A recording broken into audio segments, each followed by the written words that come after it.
Finally! No more wars! Yo, wrong spell? This is why I don't take vacation. Announcer voice. Hello everyone, welcome to What If Ichigo Went to Fate Stay Night for Peace LOL movie.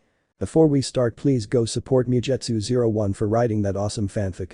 This is the translated version I made. There will be some mistaken character's gender, but of course Ichigo is a male.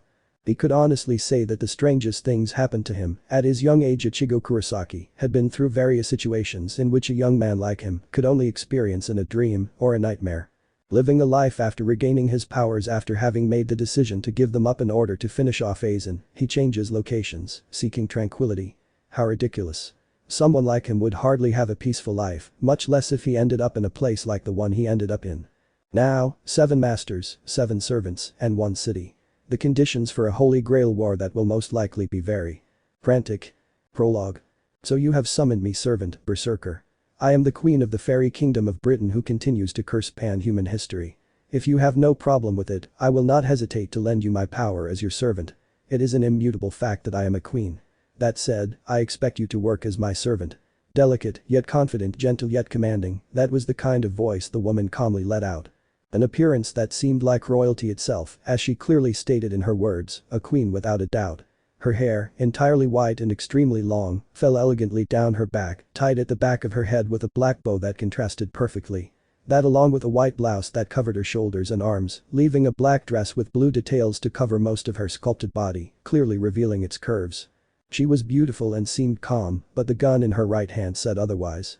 She, looking with that same calmness and slowly turning around in the process, said those words to the boy who was lying behind her and waited for a response. "Eh?" He managed to utter in a slight stutter. Was she talking to him? Where the hell had that woman come from if he had just been on the wrong end of a dangerous spear that was meant to send him to wherever it is that Shinigami go when they die? He had been through all sorts of things. Ichigo Kurosaki could say with certainty that it was very difficult to surprise him with anything. That said, right now he was more than surprised. He was stupefied, in shock. He never thought he'd be after seeing everything. Now he knew there really were things that could still leave him in that state. The situation he was in was undoubtedly one of them.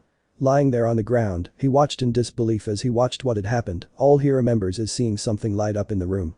A moment later, that woman appeared and, with that malevolent spear she held, drove away the attacker who was about to take his life. The elegant woman with hair as white as snow itself and an expression as cold as snow, heard that vague response from the boy and the look he gave her. She simply sighed and spoke again. It would be even clearer. "What's with that look? Don't you like the deal I'm proposing? Or would you rather I treat you like my husband?" She continued in the same inquisitive tone, now revealing a tiny smile on her cold features. Now that she looked at him more closely, she had a young, well-built boy as master. He seemed human, but something told her he was. It was better that way. She didn't care about his opinion. He would be her husband from that moment on, and she had decided so.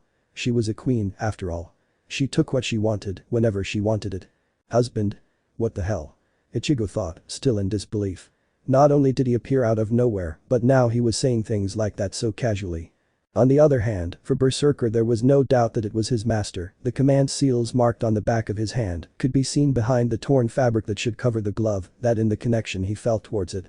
He lightly bumped the large, macabre-looking spear he carried in his right hand against the weathered concrete beneath his feet and turned around, as they were no longer alone at that moment. "My husband, I suggest you stay right where you are. You've held up well so far, I couldn't expect anything less.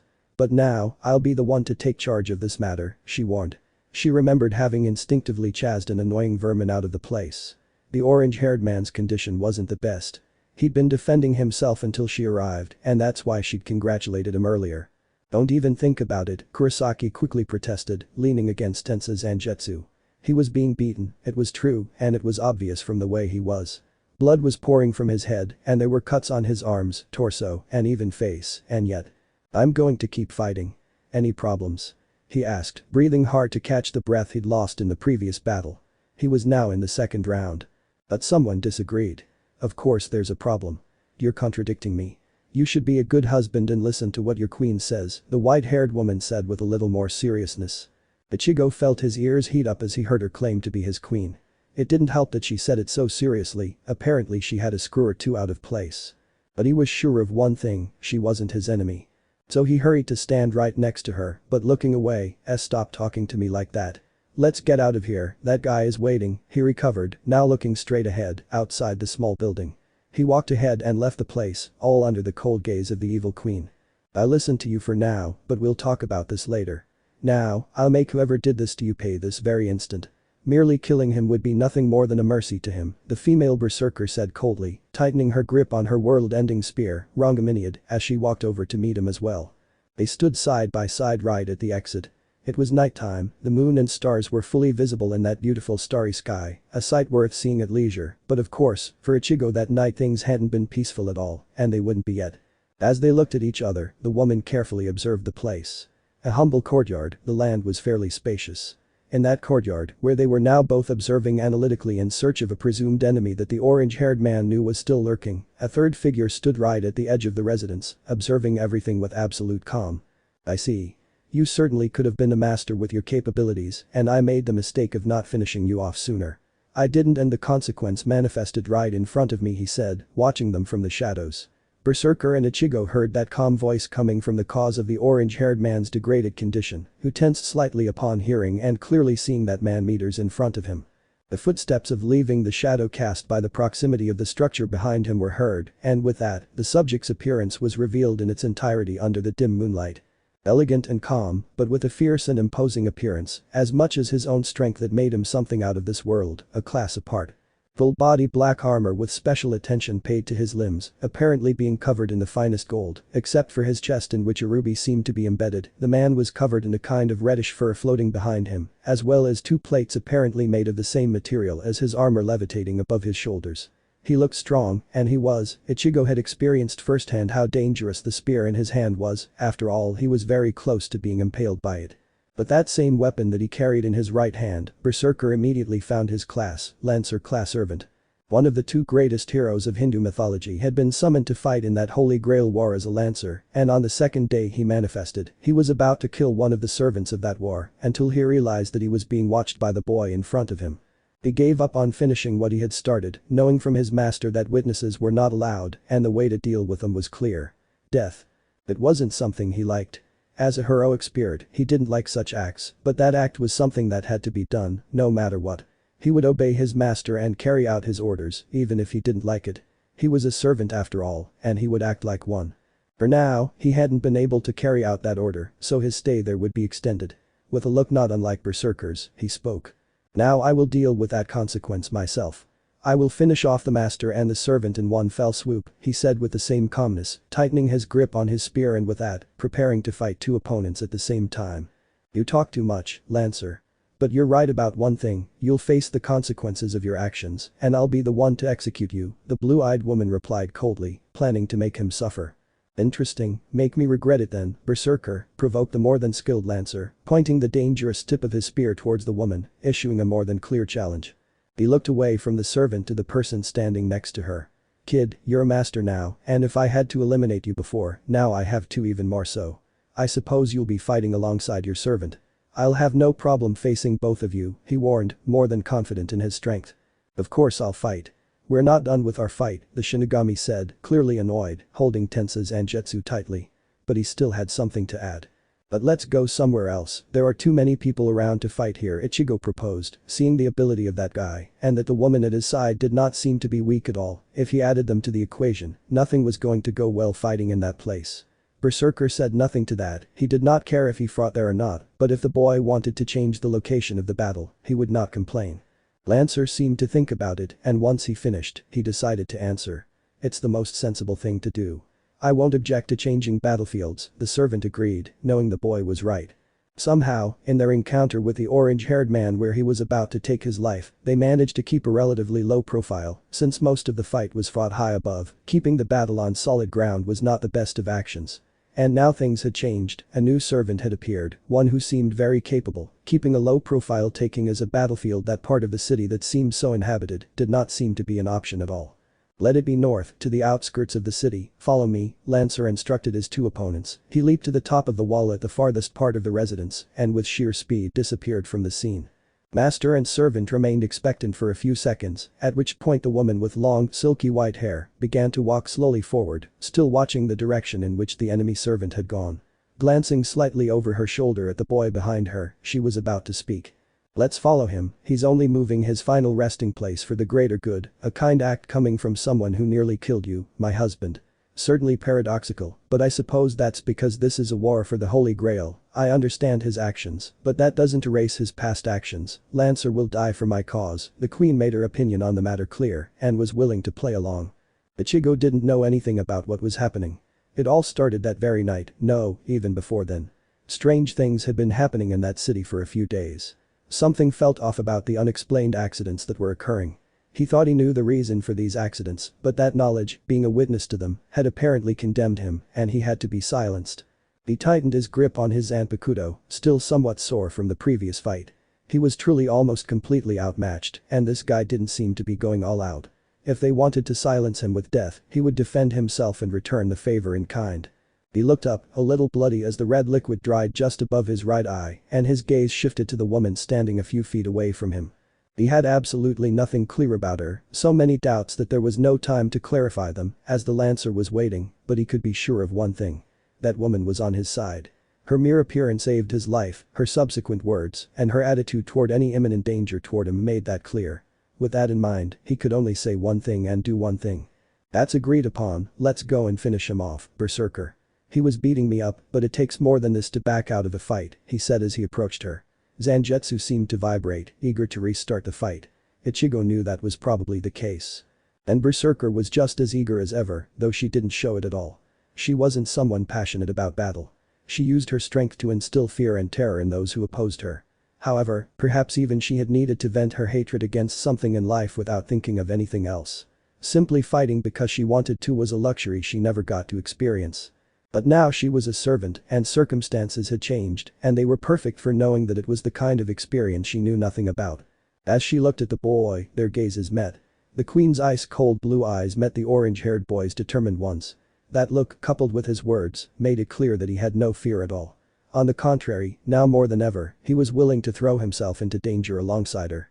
If so, she had the responsibility to accompany and care for her beloved on that perilous journey called the Holy Grail War, starting with that very night. Giving up was not an option. It never had been for her in life, nor would it be after death. Still deep in thought, he didn't realize the boy was levitating right next to him as he held out his free hand, his right one occupied by his sword. Just take my hand, explanations later, Ichigo said quickly. There was no time. That so-called Lancer must be waiting, and if they didn't arrive, he'd surely return. Without saying a word to this, Berserker delicately took his hand, feeling the texture of the black fabric that separated the direct contact of her skin from his. Her feet lifted off the ground at the same moment the orange-haired man began to ascend, as if he were jumping in the air, as if the ladder were something solid. He had to say that he surprised her with it, and curiosity was not long in coming later, fascinating, not even the annoying fairies could do such a thing, and he could with total freedom. Hold on tight, we'll be out of the city in a second, he warned, only to then use his shunpo and disappear from the scene in the blink of an eye, heading north, where the new battlefield and his opponent were waiting for them. They wouldn't make him wait any longer than necessary. The first large-scale battle of the Holy Grail War was about to begin, officially raising the curtain on the master, Ichigo Kurosaki, and his servant, Morgan Le Fay herself. Chapter 1. A sword against a spear. Two of the most widely used weapons by ancient warriors around the world in the most vicious battles of all time, from the smallest to the most momentous. Many times these weapons crossed paths on the battlefield, wielded by these warriors who had something to fight for. These weapons were the tools that allowed them to fight for what they wanted, to feel strong, or simply to defend themselves from any attack against them. Right now, a sword and a spear were colliding miles away from Fuyuki City, in the ultimate battle of weapons at their full potential. Under the dim moonlight and the stars, sparks flew everywhere in the battle that was growing increasingly heated and intense. The roar was easily mistaken for the sound of furious thunder and the sparks for lightning, as if the fight itself were creating a storm. The bearer of the sword, black as that same night, was Ichigo Kurosaki. Said sword was named Zangetsu, which was in its released state. He was giving his all in that fight, small drops of blood falling from his head to his face, made it clear that he wasn't having a good time, even though he was going to the maximum of what his Bankai could give him, and even so, he was inferior to his opponent. Lancer, as the woman who claimed to be his wife called him, clicked her tongue, feeling her cheeks heat up ridiculously at the memory. This wasn't the time for that. Since they arrived at that place, he simply threw himself at his rival. Forgetting the previous, he gritted his teeth as his Zanpakuto met his opponent's weapon in the air for the umpteenth time. This time both combatants met face to face with their weapons pressing against each other, neither yielding in that crossing. "You're strong, I'll give you that, kid," the man in front of Ichigo said calmly. He didn't look tired or have any visible wounds, it was as if he could continue fighting for hours, which was very different from what was happening with the Shinigami, who was sweating a little, beginning to feel fatigue more and more. "The truth is, I still don't understand a damn thing why you're doing this. At the very least, I want to know why we're fighting," Ichigo demanded, putting more pressure on his sword. The spear didn't retreat even a little. "It's easy. You're a witness. You saw what I was doing a moment ago, that's why I can't afford to leave you alive, much less now that you're a master. It's not your fault and I don't want to do this, but I have to. That's all I can tell you," Lancer told him seriously. "DCH, I'm in the same boat, you shouldn't have bothered answering for that," the orange-haired boy growled, annoyed at the lack of answers. It was true, he had seen that guy being about to kill someone near the outskirts of the city, or at least that's what it seemed, a small girl with strange rural clothing and a hat on her head, but Lancer noticed his presence, and that's why he was in that situation now. The other person involved hadn't followed him, obviously, she probably took advantage of the fact that the guy with the spear followed him instead of continuing the fight and left the place. He could say that he had saved her, although if he was facing the guy in front of him, he must have been strong too. But he didn't understand what it was about, he just saw it, and now it seemed he was going to pay for it. I think you're right, a sincere apology. I promise that death will be as painless as possible. I admire your desire to live and your strength to resist, but this is about to end. I will brandish my spear and finish you off, respecting that determination, he stated with confidence in his words. "Try it," roared the Shinigami, his Zanpakuto erupting in a surge of red and black energy. In the fastest movement he could remember ever making, he broke away from the struggle, only to swing his sword with all his might at his opponent who seemed unprepared for his strongest attack. "Itsuga Tenshu." He shouted loudly, Tensa Zangetsu made contact with his target, producing an explosion in that starry sky. The flames spread out with tremendous speed at the impact site, and Ichigo took the opportunity to distance himself and breathe. He had been hit squarely, of that he had no doubt. Placing himself a safe distance from the blast, he hoped to have finished him off with such a swift attack. The fire that was burning at maximum intensity suddenly went out completely, which alerted the Shinigami. With the fire extinguished, right there it was seen how the man did not have a single scratch from the attack received. He was standing calmly in the same place looking calmly at an Ichigo who could not believe what he saw. He did not hold back in that attack at all, he was sure that it hit him squarely, and yet. He hadn't done anything at all to her. A good attack. But, something like that can't hurt me with my armor on, it takes a lot more than that to make me retreat, the Hindu hero said with serenity in his speech. But the same calmness, this time it was he who gripped his weapon tightly, intending to assault his rival and overwhelm him in the process. "Now it's my turn," he warned, before launching into the attack. Ichigo was quick with his Zanpakuto to deflect the tip of a spear that was aimed straight at his heart when he saw the opportunity to cut the man. One of the two rings that shone as much as the same gold that Lancer wore on his shoulders crossed his path and completely blocked his sword. The orange-haired man growled at that, as that action had been repeated when he faced off against him a while ago.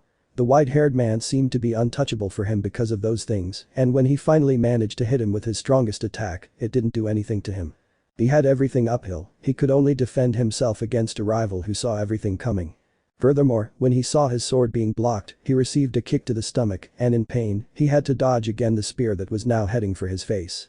He did so just barely, so much so that he received another cut on his cheek, there must have been several by now. He used Shunpo to gain distance, but the one wielding the ferocious-looking spear didn't allow him to gain that distance. Without giving him any rest, he made several spears made of pure energy appear above his head, and with a quick movement of his hands, he threw them at Kurosaki. Ichigo clicked his tongue as he watched them coming towards him at a ridiculous speed, his only option was to stay where he was and repel them. He opened his eyes in surprise as the spears were about to make contact with him, but were cut off in mid-flight and exploded. The attack responsible for this reminded him of his own Jutsuga Tenshu, but in blue and black. "I'm here, remember you're not fighting alone right now, I was just making preparations for our battle," Ichigo heard in his head. He quickly lowered his gaze to the ground, about 50 meters below, there was Berserker with an elegant black sword with blue details in his right hand pointing in his direction. "Now, I think you should let me give Lancer a small taste of what a queen is capable of." Morgan smiled a tiny smile of pride from her spot, a smile that only took a second to disappear from her cold features. The sword in her hand disappeared in a flash, and her dark spear returned to its place. Lancer stood still for a few moments in the air, shifting his focus to Berserker instead of the boy in front of him. That woman's slashing attack from earlier was very enigmatic, according to him. It seemed similar to the boy's attack, but it wasn't at all. It was as if it had simply appeared out of nowhere rather than a normal power outage. I'll deal with Berserker, which is what I should have done from the beginning, Lancer thought quickly, turning in the direction of the woman, who looked at him from below without apparent emotion. Ichigo watched as they looked at each other, and from one moment to the next, Lancer was thrown from his place, going at full speed towards the woman who remained impassive. With that same expression, she raised her spear and gave a slight jab to the air. A blink later, Lancer saw himself being struck by the tip of a spear that had come out of nowhere next to him in full flight. The blow carried such force that he ended up falling with a crash to the ground. But what Ichigo wondered upon seeing that, unable to find a logical explanation for what he had just seen. Berserker had only swung his spear a little, and the next second his rival was on the ground. It was as if he had punched Lancer through space-time itself, totally ridiculous. Lancer asked himself the same question when he realized that despite wearing his armor, he had felt the impact fully, to the point that he was bleeding on the left side of his torso, where it seemed that the tip of a spear had made contact with his armor, piercing it in the process and impacting a little on his skin. Something unthinkable for him, said armor was supposed to almost completely mitigate any attack he received, and the fact that even with it on, that attack had managed to pierce through even a little, made it clear how dangerous it had been. He wasn't going to let something like that happen again. Lancer stood up and straightened himself, recovering, brandishing his spear again in Berserker's direction. Or so he thought he would do, as he saw himself covering a small black sword that was already very recognizable to him. The orange-haired boy had returned to the charge with a renewed attitude due to what he had seen previously. He alone could not defeat Lancer, and he knew it more than anyone, but just keep attacking head-on and without fear like you were doing before, my husband. I won't allow him to lay a single finger on you again from this moment on. After all, he touched something that belongs to me, and that is something that cannot be allowed. So go and don't hold back, it is an order from your queen. He heard just seconds ago how she motivated him, in that way so strange to him. Ichigo left the embarrassment for later and simply did exactly what he was used to doing, going forward and not retreating for a single moment, since he wasn't fighting alone. Fight, Lancer. The Shinigami shouted almost demandingly, this time making the man retreat with brute force, even if only a little, who raised an eyebrow at what he was seeing. I'll have to take this seriously, since it's like I'm facing off against two servants. Lancer came to the conclusion that it wasn't that difficult to reach and was ready to go ahead with it. She broke away from the clash of weapons at the moment when, out of the corner of her eye, she saw Berserker striking the air with his spear, a clear sign of an upcoming attack. She disappeared from her encounter with the boy, managing to dodge that strange attack that the woman was capable of performing, and appeared flying over the place, observing from above her opponents who directed their gaze towards him. Lancer said in invitation, pointing his dangerous spear at his rivals on the ground. Ichigo didn't wait a second before launching himself into the attack again, but the edge of his Zangetsu was repelled by Lancer with a fierce swing of his spear. With a kick that went straight to the thorax, although Ichigo put his sword in the way, Karna still made the Shinigami fly straight to the ground due to the force of the blow, and with a clear path, he had in mind to go against Berserker, who waited impassively in his place. How arrogant. Lancer went straight for the woman, but Ichigo, using all his speed and all his strength, recovered from the previous blow and put himself between her and the servant spear that promised death to whatever was pierced by its tip. They had a short encounter of brute force just steps ahead of Berserker, who would not remain idle. With a movement of his hands, two gigantic blue spears materialized above Ichigo. These were then fired in Lancer's direction, passing right by the sides of the Shinigami. Karna was forced to retreat to avoid being hit by the strange spears, so he took his distance. The spot where he had been just a blink of an eye was pulverized by the impact of the spears on the cold earth, and after the curtain of dust that rose up due to this, Ichigo quickly broke through said curtain of dust and rushed towards him again in a frontal attack. Lancer watched the bold move with interest. The boy now seemed more confident in maintaining a close-range fight, despite Lancer having made it clear with his actions that he was far superior to Lancer. It was probably due to a mental factor, confidence. Knowing he wasn't fighting alone now certainly had a positive effect on him in battle. The mind is a very important factor in any field. The orange-haired man probably felt that now, fighting alongside Berserker, nothing bad could happen to him, and that's why he dared to engage him directly. The metal clanged again that night. Ichigo and Karna were once again face to face, a scene repeated many times in just moments, their weapons clanking in the background as their gazes landed on each other's. The hero narrowed his eyes slightly at the other. If that's what it's about, then I just have to show him how wrong he is, the Lancer thought calmly, preparing to take real action on the matter. He was going to raise the bar. He put all his strength into the clash of weapons. Ichigo was quickly overwhelmed by such a push. The Shinigami, in order to counteract such force, used his Jutsuga Tenshu at such short distance, something that sincerely surprised Karna. An explosion occurred because of that, both of them were thrown in completely opposite directions. Harness simply planted his feet on the ground and stopped about 50 meters from the site of the explosion. Instead, Ichigo felt his back hit something soft. He looked behind him and was surprised to see Berserker standing behind him, his right hand raised, almost making contact with his back, but not quite touching him. Somehow she felt like the air around her was different, as if she were floating in an invisible bubble made by the woman. When she lowered her hand, the alteration she had felt before suddenly disappeared and she was able to stand on her own 2 feet again. "What did you just do?" Ichigo asked, wiping some dried blood from his forehead. It somehow reminded him of the proper Kido that Shinigami use. He said proper because he was a substitute and obviously didn't know how to use it. "This. Simple wind magic. I may have been summoned as a berserker, but I certainly look more like a caster," Morgan explained calmly. The orange-haired man blinked several times at what she had just said. "Magic? Berserker, caster, what the hell is she talking about?" She thought, listening to her. The servant quickly realized from the orange-haired man's expression that he wasn't understanding her. "My husband, when we're done with this I'm going to have a heated conversation with you. I don't like that kind of expression when I talk to you. I'll make sure we're on the same page once Lancer is buried," warned the queen with a stern tone. Ichigo became uncomfortable again listening to her refer to him as her husband again. Feeling his ears heat up was a clear indication of that. But for that to happen, as she had said, Lancer had to fall. Ichigo straightened up and faced where Lancer must be, whom he spotted in the air about 100 meters from his position, and prepared to charge again. "I'll go straight for him again, I trust in your help," Ichigo said confidently as he tightly gripped Tensa Zangetsu in his right hand, ready to attack again. But he was stopped by his servant, who took him by the free arm and pulled him towards her. Damn, that woman really knew how to make him uncomfortable, even more so when she approached his ear to speak to him. His skin crawled the moment he felt her breath on his ear. "I don't want to sound disrespectful, but my husband, I think we could finish Lancer faster if I were the one to attack him directly." The discomfort that Ichigo felt due to the closeness vanished the moment he heard those words, practically telling him that it was useless, and he didn't want to admit it, but she was right, he alone couldn't fight Lancer. Her Jutsuga Tenshu was useless against that guy's armor, and she seemed to manage to injure him with a single attack. The Shinigami frowned as he watched Lancer in the distance preparing to do something, so he would try to swallow his pride quickly and ask. "So what do you propose? You can hurt him, but it seems you're not as fast as him. Surely if Lancer comes directly for you he'll hurt you, and I'm not going to allow that. We were supposed to be doing exactly what you say. I attack him from the front and you try to finish him off while he fights me." Ichigo tried to speak quickly, at which point the woman would tell him what she had in mind to fix that speed difference between her and Lancer. The Shinigami's face went blank when he heard what Berserker had in mind. All the while Lancer was in the air and gripping his spear tightly. It shone in pure red, as if it were enveloped by the sun itself. The temperature of the environment shot up in seconds. Of course, it was the son of the sun god who wielded it, and he himself had planned to launch one of his most powerful attacks, with the intention of eliminating Berserker. The night turned red. Karna positioned his spear behind his head, with the intention of throwing it with all his force towards his two enemies, who seemed to be conversing on the battlefield. A bad choice. "For Master Kandala."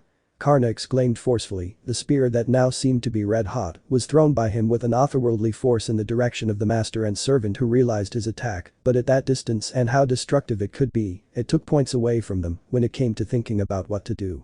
The sound barrier was broken with a loud bang as the spear shortened the distances at a ridiculous speed towards its targets. Lancer didn't see them dodge the attack as it made contact with the ground, which shattered completely for a radius of 2 kilometers. The sky itself seemed to shake from the force of the attack, a roar as if a nuclear bomb had been detonated on the outskirts of Fuyuki City. Flames began to appear across the impact area, as if a small sun had descended on that spot. Karna raised his arm in the air. In a flash of red his spear was back in the hands of its wielder, still red hot. It cooled as the seconds passed. He believed he had held back as much as he could so that the attack wouldn't have destroyed the city. For Master Kandala was an anti-country noble phantasm after all. Attacking at its maximum capacity would mean bringing down all of Fuyuki at the very least, something that couldn't be allowed. If you thought you could take that attack head-on and escape unscathed, you were sorely mistaken. If you didn't dodge it, then my job here is done, Lancer mused calmly in his mind, preparing to leave the scene. "Hey, you little bastard. Where do you think you're going?" "We're not done yet," Berserker's voice stopped him. Lancer turned expressionlessly in that direction, only to find a strange scene a few meters from his position. The boy with a very long face, but with pink painting his cheeks, was carrying Berserker on his back, who in her right hand had her always indomitable spear of the end of the world, Rongaminiad, while her free hand was used to hold onto the orange-haired boy's neck, all while Ichigo also tried to hold his weapon at the same time, that with his left hand, he had to hold the woman's fleshy thigh, so that she wouldn't fall into the void. Precisely to avoid being in a situation like that is why he didn't agree to do that. Damn, this one's going to pay for this, Ichigo thought with a vein on his forehead, feeling the heat on his ears and face, feeling the woman's large front colliding with his back didn't help at all. He had no choice but to imitate what the woman behind him was doing now, pointing the edge of his weapon at his enemy to show him that the battle was on and had to continue. Karna looked at that indifferently, closed his eyes for a moment, and also pointed his spear towards them. A clash of cold and dangerous looks from both sides continued for several seconds. "Let's continue," Lancer said, letting the weapon in his hand explode into scorching flames. The fight from the moment the Hindu hero uttered those magical words became, to say the least, a complete chaos. In a matter of seconds, the situation had spiraled out of control, scorching flames rising across the battlefield, as if a volcano had erupted there, scorching the land like hell brought to life. On land, in the air, it wasn't much different. It wasn't any more chaotic, as this was the place where the battle between three entities with powers far beyond anything any mere human could imagine was truly taking place. Cruising through the now shattered battle site at heavenly speed, Ichigo used his mobility to get closer to Lancer and also to move away when necessary. But it wasn't that easy, the servant was as fast as he was, so he couldn't stay still for even a blink. He had to stop moving from one side to the other, both to get closer to attack and to move away to defend himself. Both he and the woman on his back could end up paying dearly for it. Centimeters and even millimeters counted and separated both sides of life and death. Thunder and lightning, which were actually the sound of weapons clashing and sparks flying, were heard. The flames were apparently causing the weather to close in, probably bringing rain as time passed. Blue spears flew frantically through the sky in all directions, black slashes with red outlines followed in their wake, seeming to have a certain synchronization between them, since they were directed against a single target, Lancer. Karna began to put his all into that fight. At first, he didn't believe that what Berserker and his master were doing would be truly effective. However, the cuts that began to appear more and more throughout his body over time were a clear indication that he was wrong. Berserker could pierce through even a small part of his armor with any type of attack he used. The spear in his hand, the sword he was able to summon, the strange spears he materialized that were seemingly indestructible. That, added to the movement speed of the person carrying her, he was certainly faster than the orange-haired boy, but not by much, the difference was almost imperceptible. In attack strength as in defense he was superior, but those were two true disadvantages that the boy had against him, and now they were being eliminated due to Berserker and his arsenal of attacks in conjunction with strange spells that he took out one after another. In a new clash of three weapons, the dark skies now tinged with shades of red and blue, Karna attempted to deflect Zangetsu and Rongaminiad simultaneously, but was again cut in the ribs by that annoying spear the woman wielded in her right hand. Lancer stepped away from the intersection and took the affected area with his free hand, the hand on which he would later see his own blood, and he clenched his fist slightly. The battle had taken a slight pause. "What's wrong? Weren't you prepared to finish us both off, Lancer?" The Shinigami asked him, standing a few meters above him, pointing his Zanpakuto at him. The black spear with blue accents appeared above Zangetsu, pointed in the same direction as the sword, and with the same intentions. Ichigo felt the grip on his neck tighten a little at a time. An arrogant statement from someone dead, the woman hanging on the orange-haired man's back added to the provocation. A slight, somewhat malicious smile appeared on her almost always cold face as she carefully observed the enemy servant and the blood on his hand. "I notice you're a bit uneasy, Lancer. Did you really think you could touch my husband and get away with it? I told you, you're going to die, and if you try to run away, I'll find you and execute you. You should feel honored that I'm the one who's going to personally return you to the throne of heroes," the white-haired woman said, her calm voice tinged with mockery. But with the Hindu hero, threats and taunts like that wouldn't do any good. They were never going to get him out of his senses.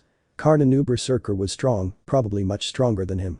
He could kill him if he wanted to, but dragging out the fight with the intention of making him suffer, as she'd said, was playing with fire. He might be stronger and have many more fighting tools, but that wasn't everything on the battlefield. He had realized one thing since Berserker and his master decided to confront him this way. The boy can't match my strength or pierce my armor, but he can match my speed. Berserker can't match my speed enough to attack me herself, but she can damage me. So, if I separate Berserker from the boy and she is completely at the mercy of my spear for just an instant, Lancer came to this conclusion as he turned to face his opponents and swung his spear at them. He only needed less than a second to carry out what he had in mind. He placed his free hand over his face, revealing only his right eye. Morgan raised an eyebrow at Lancer's composure. "Oh? You still haven't accepted your fate? Then we have no choice. Husband, please," she finally asked. The orange-haired man nodded. He adjusted his grip on her leg with his left hand, raising it slightly, aware that the madness was about to resume. Although. DCH, the worst thing is that somehow I'm getting used to him calling me that. This isn't happening, Ichigo thought with a neutral expression, but red in cheeks, due to a couple of reasons behind his back, he shouldn't even say what they were. He stiffened again and was ready to fight as he watched Lancer slowly begin to move his hand away from his face, only to suddenly pull it away, the servant's eye appearing to be a miniature sun.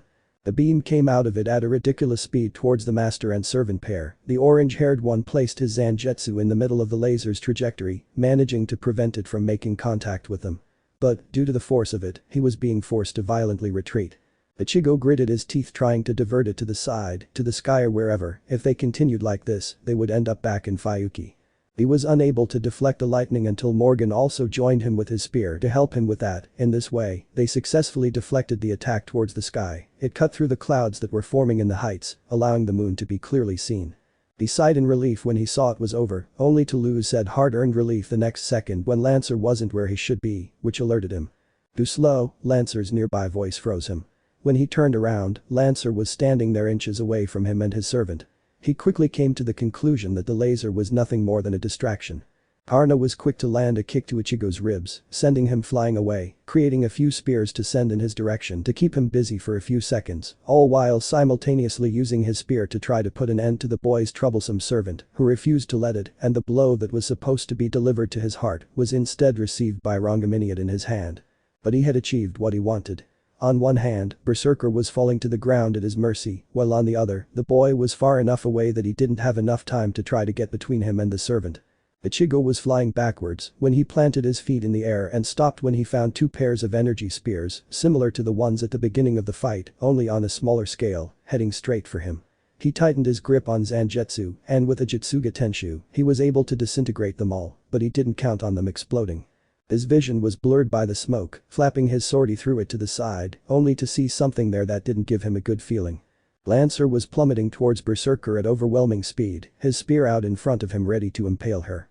Ichigo gritted his teeth and moved as fast as his Bankai allowed, but as he saw the distance between Berserker and Lancer getting closer and closer, he realized the truth.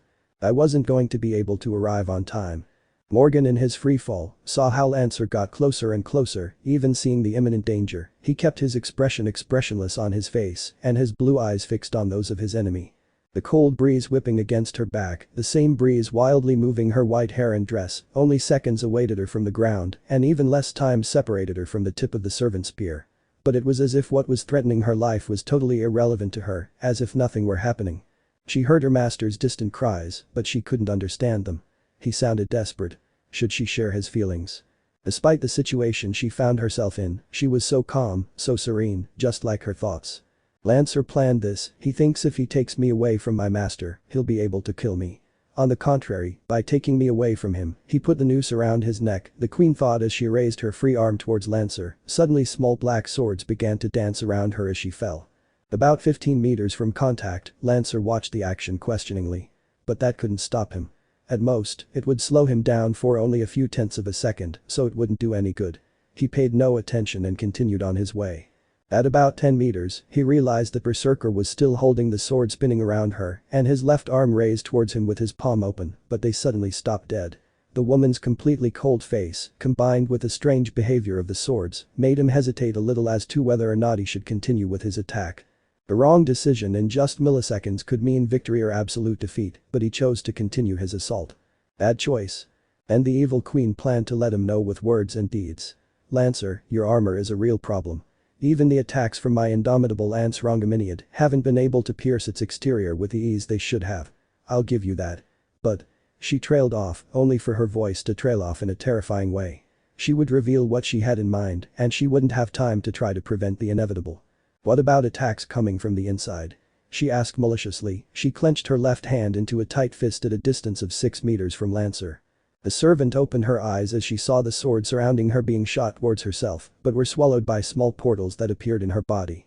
Lancer's blood splattered on Morgan's face, all the swords she had thrown at herself were now embedded in Lancer throughout his torso.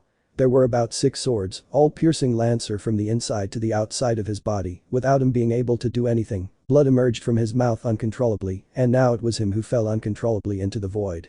What the buck? Like a voodoo doll. Ichigo screamed in his mind as he approached as fast as he could, not believing what he had seen. He flew to position himself on the ground just below where Berserker was about to fall and caught her in his arms. Wow, how thoughtful. It couldn't be any other way, you have to take care of your queen, Morgan thanked him in her own way, making Ichigo sweat a little. What did you do? Ichigo asked, wanting to avoid the topic of husband and queen at least for that moment. Just as Berserker was about to respond, Lancer fell a second later, a few meters away from where they were. The woman carefully stood on her own 2 feet and looked at the servant, who seemed to still be alive. It's something similar to a voodoo doll, only I take the place of the doll. But, unlike that Buddhist art, I don't need absolutely anything that binds me to who I want to kill. I can attack as I please within my territory, Morgan explained as she slowly walked towards Lancer. He managed to lean on her arms while still coughing and spitting blood. He watched Berserker a few meters away from him while listening to her. As you please within your territory. Territory creation. It must refer to a delimited field that gave the user an advantage. That could explain those strange attacks that appeared out of nowhere and what had just happened to him, but he didn't realize it the moment she put it. Although he had to bet. It was in the initial moments of the fight when she hadn't intervened and he was focused on the boy. It wasn't a big enough time to create such a large enclosed area. Wasn't he really a caster? But Lancer, I wouldn't have been able to make this checkmate if you hadn't gotten so confident that you already had me. Your speed would have prevented me from hitting the exact place and time where I should have aimed my swords. Making you believe that you had me was only to make you throw yourself at me carelessly and in the same direction was my intention, and you didn't see it coming, or you did, but too late she finished clearly, standing about 2 meters from the fallen servant, the perfect distance to deliver the finishing blow with her world's end spear. Ichigo stood by her side. Karna lowered his head in defeat, unable to resist any longer. I paid dearly for my mistake. I lack the strength to resist, or even to try to escape. I hope you will forgive me, master, that I am someone weak, incapable of being of help to you, he said with disappointment in himself, deeply ashamed of his early defeat in said war. You are not weak, Lancer listened with a reproachful tone. The young master of Berserker was addressing him with a sour face. He came even closer and crouched in front of the Lancer. Even though you tried to kill me, I'll believe your words, that it wasn't something you wanted to do, but something you had to do, and I can come to understand that.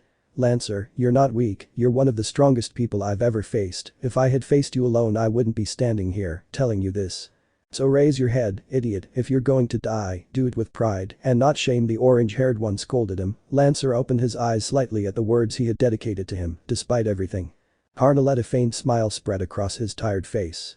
You're right, master of Berserker, he agreed.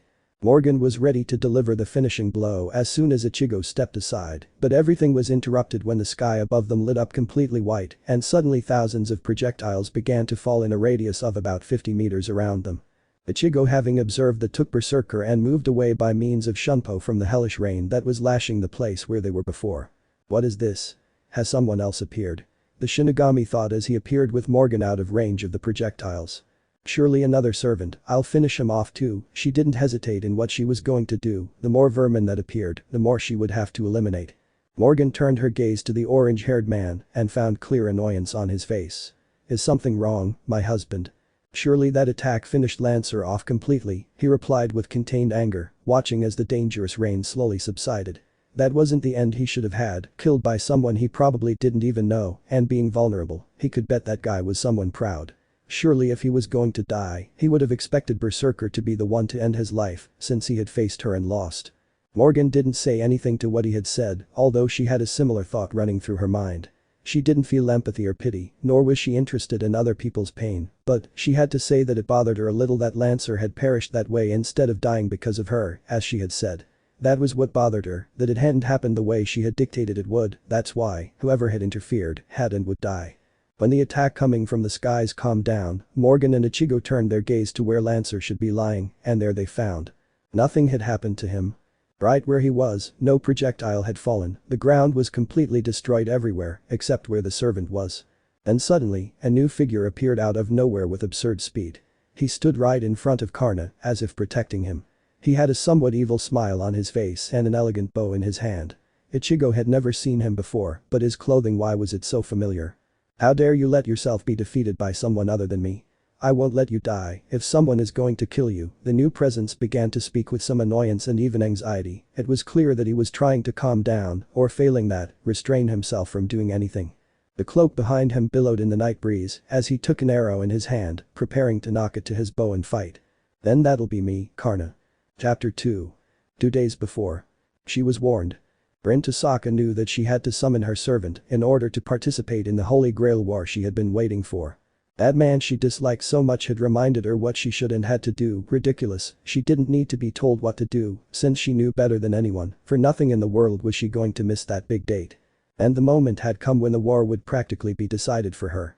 It was hard to say, given how proud she was, but her success or failure depended largely on the servant she summoned. If he was weak, he could say goodbye to the possibility of success, and if he was strong, then the chances of victory increased exponentially.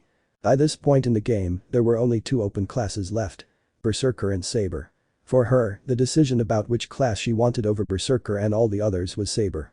Having a servant like Berserker who consumes a lot of mana and, as his name indicates, is crazed, out of control. Maintaining a normal relationship and even holding a more or less logical conversation could be quite a challenge, even more so if he was with someone with a short fuse like herself. Since she knew herself quite well, she thought it would bring her more problems than solutions. He aspired to obtain the best class of all, Saber, and from there go into a battle where he had everything to win. That's why at that moment he was in his basement, which was a total mess, with books scattered everywhere. The only place that wasn't occupied by absolutely anything was the center of it, which had a magic diagram, made specifically for the invocation he was about to perform. The moonlight that entered through the small window illuminated the red path that formed it. The girl sighed a little. She had to say she was a little nervous. She couldn't fail. Even though she almost put her foot in it before even starting the summoning ritual, as she almost forgot that when she opened the box her father, Tokiomi Tosaka, had left her as an inheritance. The clocks in the house had gone crazy, having been delayed by exactly an hour. She seemed to have forgotten this until recently, where she made sure not to be guided by the time shown by the faulty clocks. The clocks at that moment read 3 AM, so it was actually exactly 2 AM. That was the time when his mana peaked and the time when he had to perform the summoning ritual to ensure the servant was summoned while its summoner was at their peak. Rin raised her right hand and looked at it. There were some jewels filled with her magic, which should serve to further enhance the ritual. She squeezed them and closed her eyes. All preparations are ready. Time is good. Wavelength is perfect, she began, reviewing everything like the perfectionist she was. He gave a slight sigh as he walked over to stand over the diagram, cleared his throat, and decided to begin. By the elements, silver and iron. By the foundation, the stone and the Archduke of Contracts. By my ancestor, Grandmaster Schweinug. Close the doors of the cardinal points. Leave the crown behind and follow the forked path that leads to the kingdom, he said with strength, yet calmness. The jewel in his hand turned into a liquid and little by little, drop by drop, he poured it onto the diagram, which upon contact glowed brightly with a light green color. Fill, fill, fill, fill, fill. Repeat 5 times, he continued. He had dropped exactly 5 drops. But when it's full, destroy it. Because of those words, the circle that was previously glowing green began to glow in a yellowish red color, as if it were now made of flames. Set, and after chanting another short word, the color red now predominated. At that moment, Rin's expression became even harder and more serious. Nothing she had done before would be of any use if she faltered from that point on. Listen to my words. My will shall create your body, and your sword shall create my destiny. If you heed the call of the Grail and obey my will and reason, then answer me. I hereby swear that I will be all that is good in the world. That I will destroy all that is evil in the world. By the 7 heavens that gather the 3 great words of power. Step out of the circle of union he was about to finish. He had to finish with all the energy and determination he had. So he prepared himself for that, tensing his entire body in the process. Keeper of the scales. Came a loud exclamation. A mini explosion occurred at the scene, with what seemed to be electrical magic everywhere. Everything was suddenly pushed aside by the explosion. The scattered books ended up even further away, and a pall of dust rose up. Once the dust cleared, she found herself kneeling on the floor, coughing softly. She immediately noticed the long-awaited red mark she'd been waiting for finally appearing on the back of her right hand. It was perfect. I definitely drew the best card. He shouted, looking at the back of his hand, 3 red marks, 2 of them crescent-shaped, perfectly etched into his skin. They were the command seals. That which officially made her a master in the Holy Grail War and which enabled her to carry a servant who was supposed to be right there with her. Why the hell is no one here? she wondered, almost panicking, as she realized she was still completely alone despite her command seals and her unprecedentedly successful summoning ritual. Then she heard a loud crash above her head, as if something had crashed into the house. What was happening? Was it an attack, or was it related to the appearance of her servant? She hoped it was the latter, so she immediately got up and ran out of the basement toward the main hall. The door had been damaged by the impact of something unknown to her, so she had to break it down. When she rushed into the room, there was a certain amount of dust there, but she could see something in it. The man sat calmly and serenely in the pile of rubble that had once been his table and various display cases. He could feel a connection to him. The command seals in his hand pulsed in unison. There was no doubt, this must be his servant. The dust completely dispersed as the seconds passed, finally revealing his appearance to Rin. But at the moment she saw him, she nearly lost her voice, her legs weakened, and she gasped at the person standing before her, looking down at her with a smile of complete confidence. Although. Why was she looking at him like that?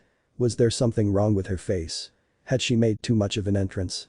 The servant wondered, raising an eyebrow, questions that would be answered just a second later. The Emiya?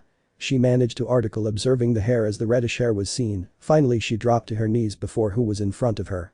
He brought both hands to his head, and his face reddened due to the little clothing he was wearing on top, as he was wearing nothing but a red sweatshirt on his left arm tied around his torso, while holding a haori in his right hand that fell over his arm and part of his torso. Wristbands of the same color, sandals, and pants with oriental-style armor, protective plates on the sides of his thighs and shins, along with a large pocket on the left side. He seemed to be able to carry small weapons in it. His pants were held up by a white cloth tied around his waist, and inside it was a black katana sheath, ready to be used at any time by its wearer, clearly denoting his class. That was the appearance of the servant who had made an appearance, but the confident expression he had worn just a moment ago was interrupted by the black-haired woman's words. Confidence that he quickly regained when he realized what was happening. He coughed a little with the intention of getting the attention of the girl who was apparently still immersed in her own world. His face relaxed a little when he achieved his goal, and made the brunette look at him. Emiya. I see, I think I understand. You seem to know my vessel, but this body is no longer controlled by Emiya Shiru, so you are mistaken, young lady. Allow me to introduce myself and explain to you at once. Ears open, as I do not like to repeat things. With that said, the Redeed slowly stood up, with an imposing aura. He walked a little forward while holding the haori with his right hand. It waved freely behind him. Senji Muramasa, Saber-class servant. I have come in response to your summons. I am only an ordinary blacksmith, but as a pseudo-servant, I suppose I can imitate the ways of a warrior without too much complication. The servant who bore the name Muramasa introduced himself more seriously, believing he had made himself clear. However, a vein popped out on his forehead as he watched his master abruptly turn his back on him, seemingly arguing with herself. He sighed and decided to wait for her to finish the little debate she was having. She'd probably bombard him with questions afterward, tch, he'd better get ready. Meanwhile, Rin Tosaka's head was spinning, as if her brain had been kicked and was bouncing around inside her skull. What had happened was ridiculous. She was supposed to summon a normal servant, a normal partner to participate in a normal war. Not that. The pseudo-servant. She'd never heard that from her father, nor had she read about it happening in any other Holy Grail war. Why should she have the first record of that kind of servant in a war? Besides, that wasn't even the damn problem. Why are you taking Emiya's body of all people? It's definitely him, but it's not anymore, or it is, but ah, what a stupid mess. Please daddy, help me. She threw herself on the ground and rolled around in it while holding her head, praying that her father would help her somehow, even though she knew it was impossible. The red-haired man sweated a little at the scene. What a strange master. Are you going to be wandering around all night, or are we going to talk this over like normal people? He asked with a sigh, at which point the brunette turned her head somewhat reluctantly towards him.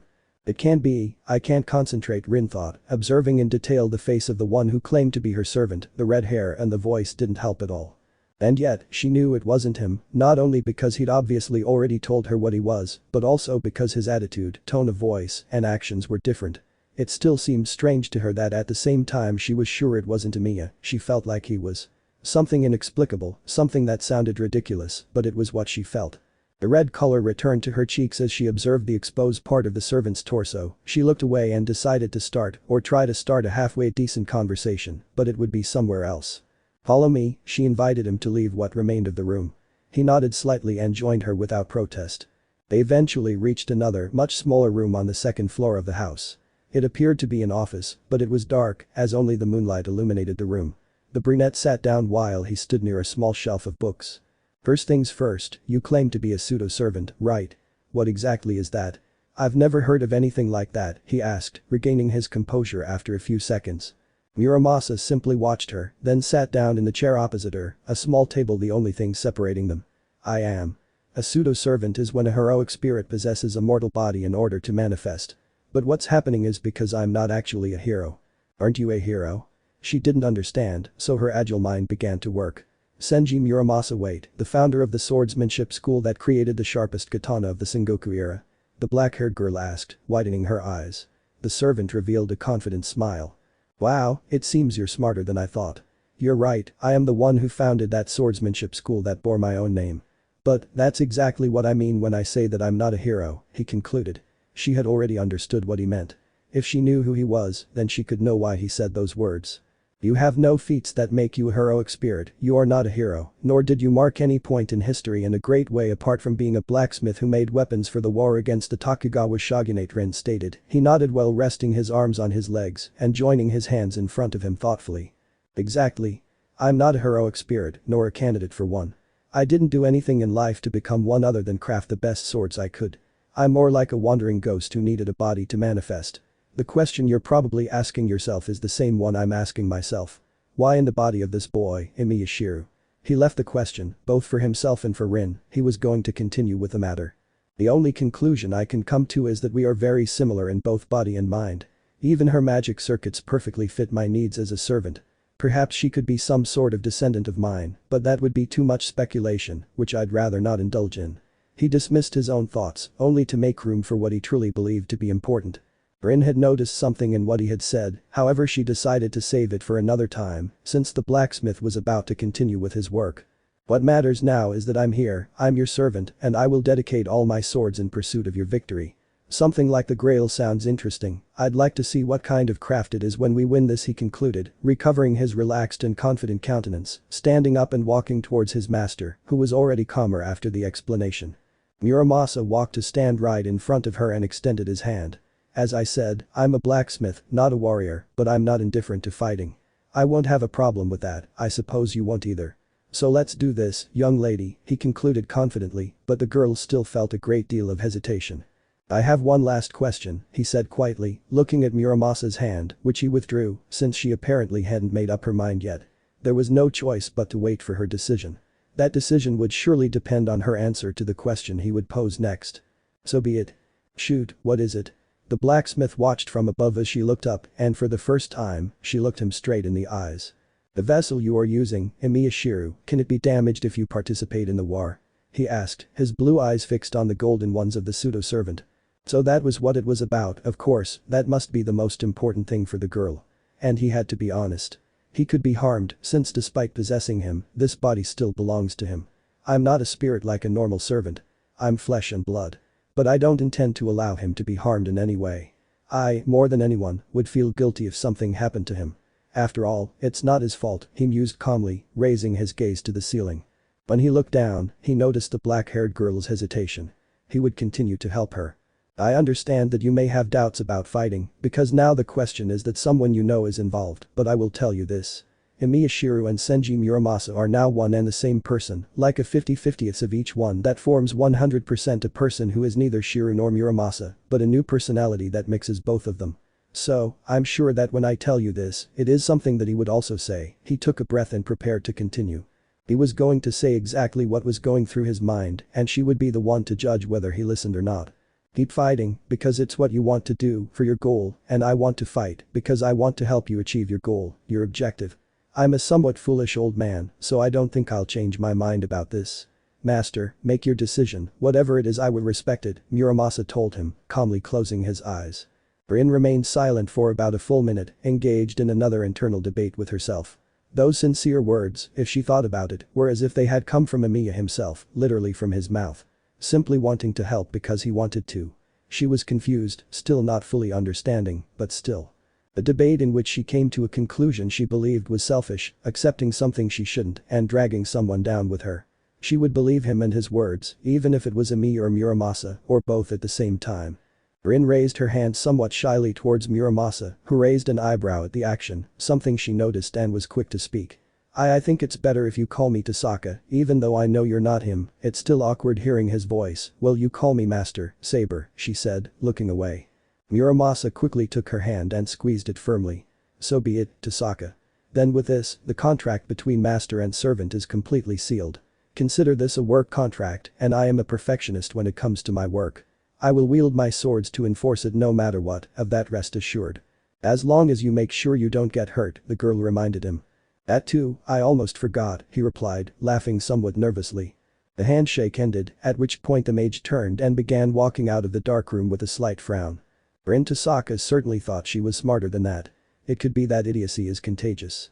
She didn't know how things would go from that point on, since the fact that her servant's presence would make Amiyashiras disappear from the map indefinitely would be a big problem, one she would have to think about how to solve. It was then that she smiled a little for the first time since her servant had manifested, something that did not go unnoticed by Muramasa, but he decided not to mention it. They both left the office and walked toward the stairs. The girl began to walk down them until she stopped on the second step, apparently picking up something leaning against the wall. Rin turned to Saber, who still had her feet on the second floor. I did some thinking, and Saber, I think I know what your first job will be. Oh, so straight to business. That's interesting. Now, Tasaka, who's the first victim reflexively, he caught what they were, a broom and a dustpan. That brat. Do you see me as a housewife or what the hell is wrong with you?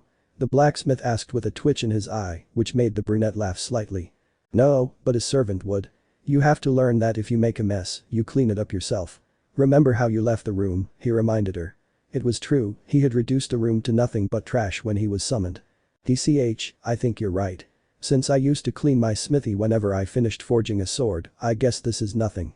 It's not something pretty, but it's necessary. He surrendered to his master's order, cracked his neck loudly, and calmly left for the room, with the intention of leaving it as if nothing had ever happened. All under Rin's watchful eye, she continued on her way. She needed to prepare for the rest of the morning, as the day would surely be very busy for her and for her servant, Senji Muramasa. For that strange but functional duo, a holy grail war lay ahead. Chapter 3. Hey girl, wake up. Muramasa shouted, suddenly and loudly opening the door to Rin's room. She almost jumped out of bed in surprise, and in an almost automatic movement, she grabbed the awakening with the intention of throwing it towards her. Hey, are you crazy? It's not time yet to. Just at that moment the alarm clock rang in his hand, the brunette's forehead vein popped out for it, while the pseudo-servant let out a slight mocking smile, while it was still ringing shrilly in his master's right hand. You were saying that? He asked in the same way, turning around and leaving the room. I'll wait for you downstairs, Tasaka. We still have things to talk about, and I've prepared something for you. He changed his tone to a softer one, closing the door behind him. All under the watchful eye of Rin, whose hair was disheveled and her eyes still half asleep.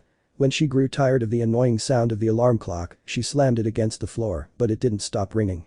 Annoyed, he got out of bed and turned it off, as he should have done from the start. With her sitting on the floor and now without that deafening sound, her thoughts cleared, leading her to think of her servant. Even though she thought everything she'd experienced that morning had been a mere dream, it was now clear that it wasn't. Muramasa, yes, he really is different from Amiya. I would never imagine that boy doing something like what he did just now, that old bastard even seemed to be having fun. She snorted at the servant a little to herself before getting up with the intention of changing.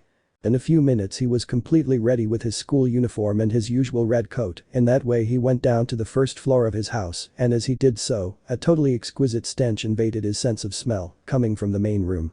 When he arrived there, right at the end of the large table located in that space, Muramasa was finishing pouring what appeared to be hot tea into a cup, and next to it was a plate with a breakfast that seemed to be made by the finest of restaurants. The blacksmith noticed her presence immediately and how completely entranced she was by what she smelled and saw. You took a while, Tasaka. Are you going to just stand there, or are you going to come over and enjoy your breakfast? The red-haired man said to Rin, who regained her composure, coughed a little as if nothing had happened, and walked over. Did you really do all this, Saber? It's just incredible, the girl asked, not believing what she had in front of her. To my surprise, I did it. I just thought I could do it, and everything came naturally once I picked up the tools. I think cooking could be considered a craft, just like blacksmithing itself. If that's the case, then I might have some talent in that area as well. It seems I'm not as rusty as I thought. It's never too late to learn something new, even for an old fart like me, I guess, the blacksmith joked at the end after his reflection on blacksmithing and cooking. He told her to eat quietly. He didn't need to eat, so he would just sit at the other end of the table and wait patiently for her to finish. A few minutes passed until Rin finished her breakfast, although she had to say it was somewhat uncomfortable eating while being watched. Even though the servant tried to make it not be entirely like that, she appreciated the gesture even if it was somewhat useless. She only tried hard to finish quickly and couldn't really taste the food. And even so, she had to say that it had a spectacular flavor. Good, now I wanted to talk about something I was thinking about last night. Surely you can help me with that, after all you know. Miyashiro the blacksmith began observing his master on the other side of the table. She used a napkin to wipe her mouth a little and then took the teacup in her hands. Does this have to do with Amiya's daily life? She asked, taking a small sip of tea. Muramasa nodded from across the table. Exactly. Despite being in this body and that Miyashiro and I, Senji Muramasa, now form one being, I do not possess the memories of this boy's life. I only have my own. It is trying to go beyond my memories and find nothingness itself, something strange. Having that problem, I would like you to help me a little with it, the red-haired man said with some resignation. So that's what it was certainly something he'd been aware of from the moment he realized this was none other than a pseudo-servant. Although didn't he have memories? If that's true, how come? How did you know I had to wake up early for school?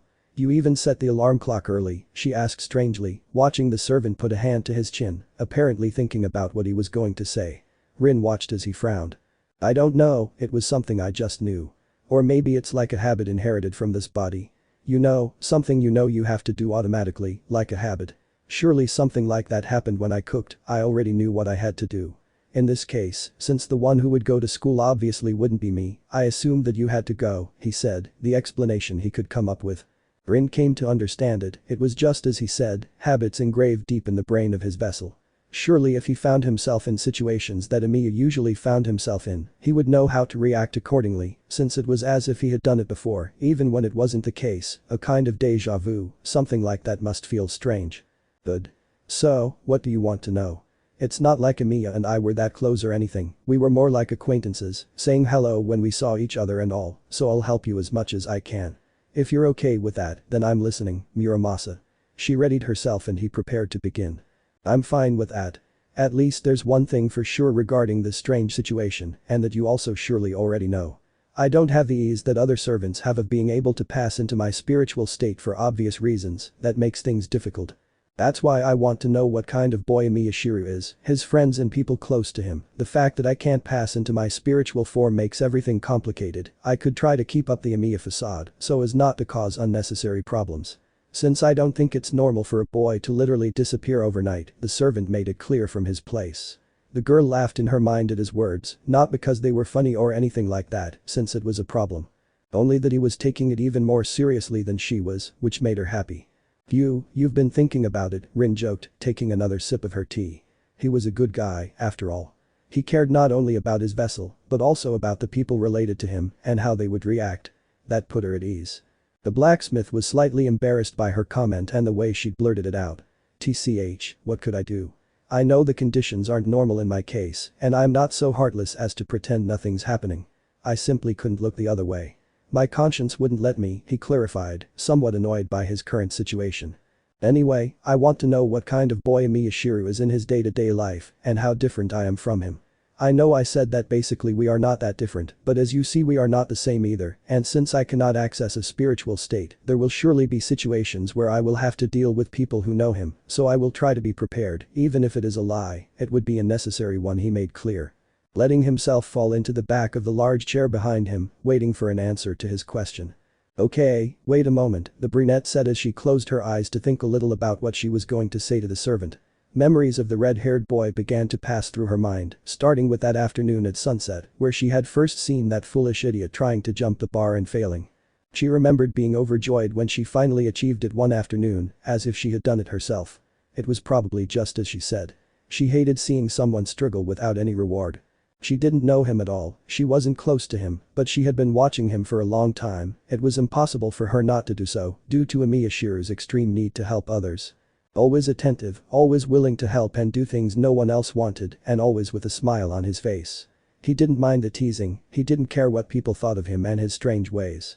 Suddenly, everyone in high school would know him because of that very nature, since he was the one everyone went to when they had a problem and needed help.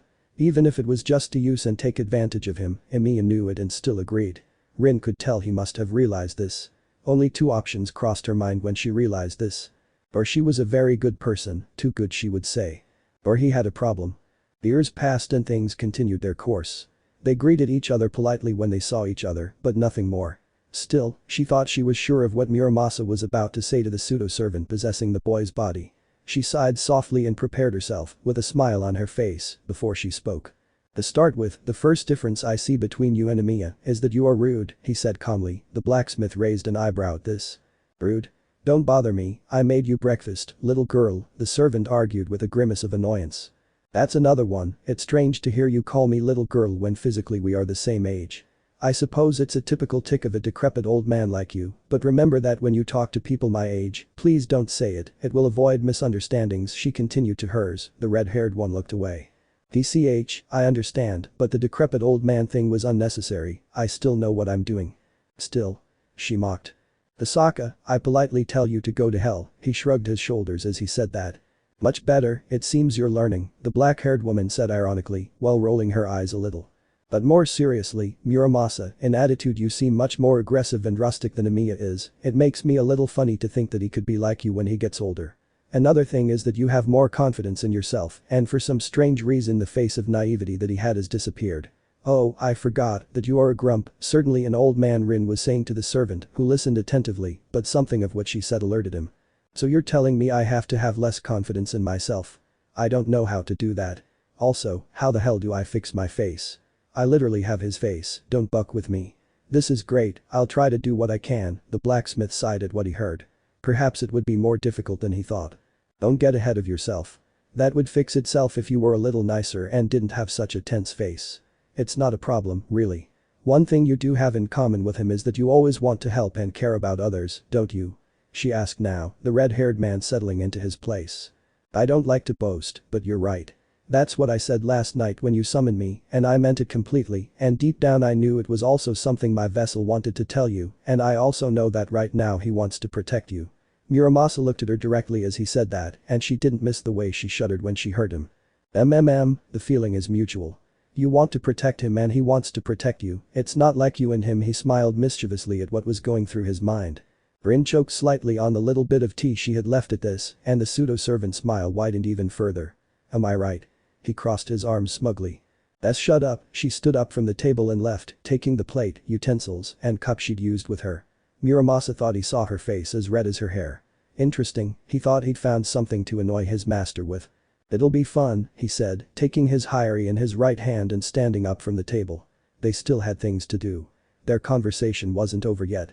The day was just beginning, not to mention the war that was coming. He was prepared to face it and win it. That would be all, or well, all I know, Rin concluded, observing the panorama outside her house. Muramasa had been listening attentively, sitting casually on the bed, since they were in her room. So Miyashiro lives alone, but has a lodger, who is also his teacher, Taiga Fujimura. Apart from a close friend who always goes to his house and is as if it were hers, Matu Sakura, you say he was saying to see if what had penetrated his mind had been correct, he decided to continue as soon as Rin nodded to his words. As for their relationships at school, I see Raidu, student president. They've been friends for a long time and apparently have a respectful relationship. Emiya repairs appliances for the school and always helps him out when he can. There's also Ayako Mitsuzuri, they've known each other for a long time due to the shooting club that Shiro retired from, and lastly, and you told me least important, Matu Shinji, Sakura's brother, he watched her from his place, interested in the latter. What makes that guy less important? From the way you mentioned it, it doesn't seem like you like him too much, he asked with interest. A tired sigh didn't escape his master. Rin looked out the window again as she spoke. And he doesn't. He's the typical self-important boy that no one can stand, except for Emiya. For some reason, they're friends if you can put it that way. Every time I've seen them talking, it's because Shinji needs something from Emiya, and no matter how good he is, deep down, he's probably just going along with it because he's Sakura's brother. If you treat him more coldly than before or even say a few things, not much will happen. People will probably say that he's finally fed up with him, she explained with a not very friendly face. Well, I wouldn't mind saying one thing or another to his face, but what's really important is what will happen when I'm gone and Shiro takes over his body again. If it's not like you say, that he puts up with it because he's Sakura's brother and truly sees him as a friend, he'll be seeing it as if he woke up from a long sleep, only to realize that that friend is no longer one, he reflected, putting himself in that situation, it could be terrifying. You're right.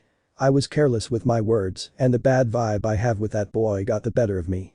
My personal quarrels shouldn't affect others, Rin rectified her statement slightly. I can imagine the shock of not knowing what happened, Muramasa continued, pondering the possibilities. I'd rather avoid contact with that guy as much as possible, since if he's as bad as he is, I doubt I'd be able to hold out without doing something stupid. I might be able to handle the others better, hearing that they all seem like good people. Few friends, but trustworthy, quality over quantity. He smiled to himself. That's enough for you, isn't it? I am. Thank you very much, Tasaka.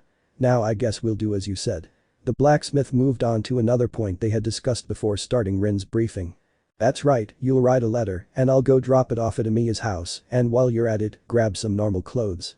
But, what I hadn't thought of, and it was obvious, is that it must be locked, and I'm sure if I ask you, you'll tell me you don't know where the spare keys could be.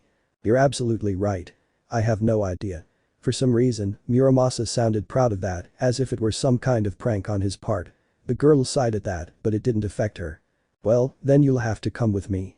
If it's like when you remembered I had to go to school and also when you were cooking, then you just need to see Amiya's house, and I'm sure you'll remember where the keys are hidden, he answered quickly, which surprised the blacksmith a little. Clever girl, you had it in mind. I like him. But I'll need something to hide behind. Someone who knows the boy might see me, the pseudo-servant suggested. Going out just like that in broad daylight wasn't an option. That, and you're dressed like that, Rin reproached him without looking at him. What's wrong with my clothes? Muramasa asked resignedly as he looked at himself analytically, not finding many flaws in his attire. It's not what he has, but what he lacks clearly, she must be referring to the fact that he had practically nothing on his torso, except for the sweatshirt on his arm and his left pectoral. Then you just don't have to look, it's as easy as that. But hey, I guess you're at that age, so that would be too much to ask, Muramasa sneered from his seat. Be damn old man, the black-haired woman whispered, taking a long sigh to calm me down. After that, she walked over to the small table in the middle of the room and beckoned the blacksmith to come closer. There was a piece of stationery and a pen. He understood and sat down at the small table with Rin standing next to him. Here you go, just write to them to excuse you since from now on you won't be home much, to have them look after it for you, and to make sure you visit the house often. The Holy Grail War, from what I've read, usually lasts from 2 weeks to a month. Say that you could be in this matter for a month at most. A job that pays really well out of town could be an excuse, saying that it was an opportunity you had to take advantage of, since they might call you again in the future. She had already thought about it beforehand.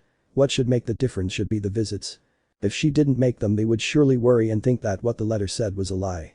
He also had to visit the school as often as he could, so they knew nothing had happened to him. It would be a nuisance if they started some kind of search while they were fully engaged in the Holy Grail War. Muramasa calmly wrote the letter, choosing the words he used while Rin tried to help him draft parts of it. Oh, she remembered that she also had to ask Taiga if she could do him a favor by freezing the semester for him, since he didn't want to miss classes while he was away. Given the suddenness of the matter, he wouldn't be able to do it himself. He wrote while listening to Rin's instructions at his side. Once he finished, she took the paper in her hands and read it several times. A slight nod from her and a thumbs up let Muramasa know everything was in order, so he stood up from his seat. All set then, the only thing left is to get going, he said, addressing his master. The brunette delicately folded the sheet of paper and placed it in the front pocket of her red jacket. Yes, but first, Muramasa watched as she walked over to the nearby closet, opened it, and pulled out a yellow raincoat. Here, I know the color isn't the least striking, but it'll do the trick.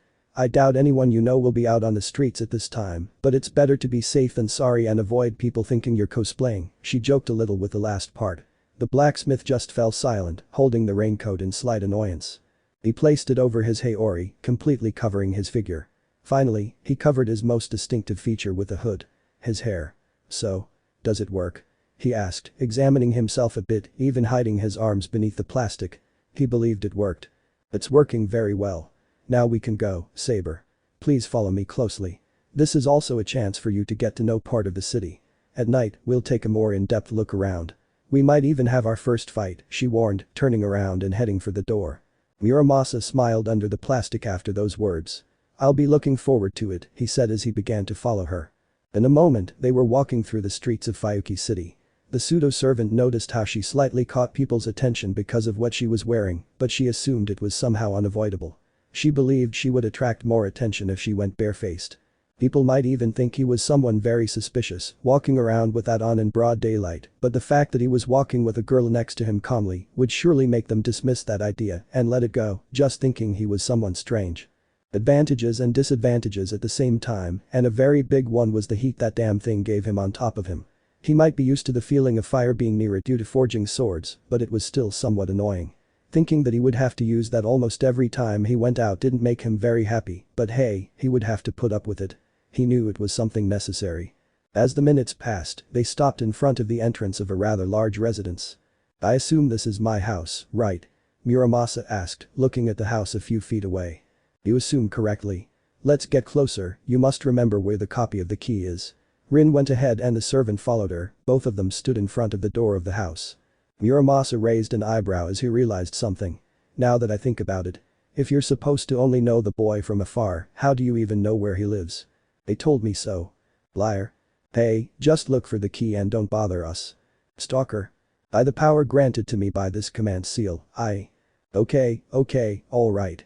Forgotten matter, let's go look." Then he proceeded to search for the damn key. Under the flower pots, under the rug, in the plants, under the door, the hanging decorations from the ceiling, they were nowhere to be found. "This is great, you don't even remember where you put your own keys," Rin blurted out from behind him, making a vein pop out on his forehead. "Very funny. You could try to help for a change," he said ironically. There's really no need. If I had to search, I would have come myself." "Remember why I brought you," Tasaka reminded her. Of course, remember. He had to do that right then and there, and Muramasa knew it. He stood up from his spot and walked a little further away from the door, standing right in the middle of the entrance and the house.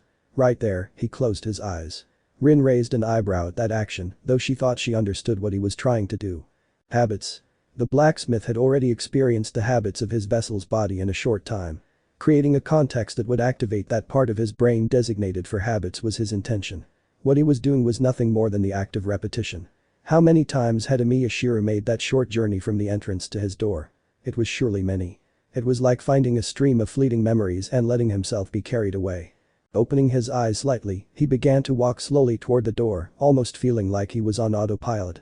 His body moved until he stopped just 2 steps short of the house. He looked down and smiled. It's here. He bent down and brought his right hand down to it. Right there was what he was looking for hanging, a small metal key alone. It worked. A good location to hide something so small, it wouldn't be visible up close. It would certainly be easier to see from a distance, but since it was so small, it wouldn't be visible either, the girl analyzed with a hand on her chin. The servant offered her the key, and she took it. "Well, let's go in. You'll grab what clothes you can while I put the letter back in its place. When we leave, you'll put the key back in its place." "Understood," he agreed immediately. It was a matter of getting in and out without wasting any time. Fuyuki Center. 1:36 a.m. "How's this view, Saber?" the black-haired girl asked cautiously. "Perfect, to say the least. I can see almost the entire city from this spot. The tallest building in the city, right? I like it, it's calming. It was a great idea to leave this place as the last stop, congratulations." Muramasa smiled relaxedly as she watched the thousands of lights the city displayed. She had never seen anything like it before. For a moment, he closed his eyes, feeling the cold breeze. His hair stirred, and his haori drifted calmly behind him, never leaving his shoulder. A peaceful smile was etched on his face. Rin could see his eyes shining. He seemed truly moved by what surrounded his vision. It was strange. A heroic spirit, a being summoned with the sole intention of fighting and winning the Holy Grail War, could be as human, or more so, than any person. Muramasa had lived through wartime Japan, always concerned with forging the best he could and training to improve himself and his men day after day. He had surely never had true peace in his life until his final days. She could have been happy for him, even stayed there for hours only for him to remain that way. But both he and she knew they couldn't afford that luxury. They had a duty, a mission. Fight and win. But to fight and win, they first needed enemies to defeat. They knew who they were and how many there were, but they didn't know who they were or where they were. They would set out right then and there. "Well, I think it's time to get to work, Tasaka. Where shall we start? You mentioned something about school. If you want to go, then let's do it," she said with motivation in her tone. "Yes, they put up a barrier at the school. That was very brazen of whoever did it. I'll take that barrier down as quickly as possible. It could be dangerous for people," she replied with annoyance in her speech. Besides being dangerous for innocent people, she thought of putting up a barrier on her territory, an insult in itself. Muramasa smiled dangerously at his master's words. "I agree. And if he and his servant decide to appear, then I'll take care of it. I'll show you what the servant you summoned is capable of, he explained confidently. I hope so. Anything less than being the strongest servant in this war will leave me feeling disappointed, Saber, she replied provocatively. Only for her face to harden considerably a moment later. Just remember, try to avoid getting hurt at all costs.